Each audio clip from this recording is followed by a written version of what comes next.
I was hoping that you could talk a little bit more about what DirectPay is. One of the most important provisions in this law is direct pay. So under the direct pay provisions of the IRA, tax-exempt and government entities that don't owe federal income taxes will, for the very first time, be able to claim federal income taxes equal to the full value of tax credits for building clean energy projects or making qualifying investments. With direct pay, entities get their payment if they meet their requirements, both for direct pay and that underlying federal clean energy tax credit.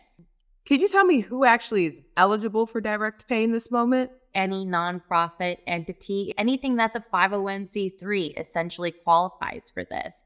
For example, for the church that I attended, if the roof itself cost about $100,000, we would be able to take that tax credit benefit of 20 or 30% because we want to make sure that there's a solar put on top of it.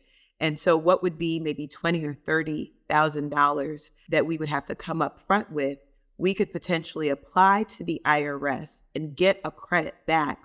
That's exactly right. I think solar is a really great example. Direct pay is so meaningful because there are not really restrictions when it comes to what you can stack this tax credit with. All of this is all about accessibility and making sure that these federal tax credits are available to everyone to the best of our ability so that we're all able to work together to reduce these emissions and make a cleaner, better environment for all.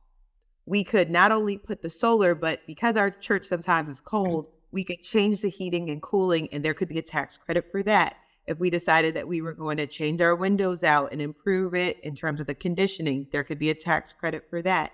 And if we decided that because folks are getting EVs, we wanted to make sure that there were an infrastructure in place on our actual church area to be able to charge, we could get a tax credit for that as well. And all of the resources that we may be spending to make those improvements, a portion of resources could be returned back to us from the IRS as part of the tax credit process, even though our church has not typically applied for something like this in the past. That's exactly right. How do folks apply if they're interested? You go to IRS Energy Credits online and you start sharing that information with the IRS.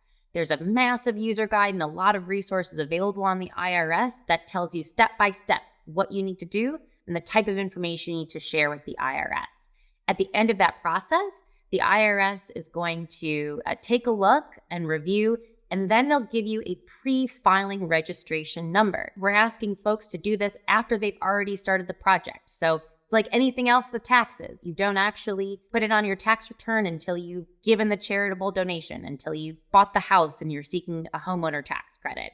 This is the same thing. When does this all expire? As passed in 2022, it's for 10 years. So that takes us up to 2032. Awesome. Thank you all.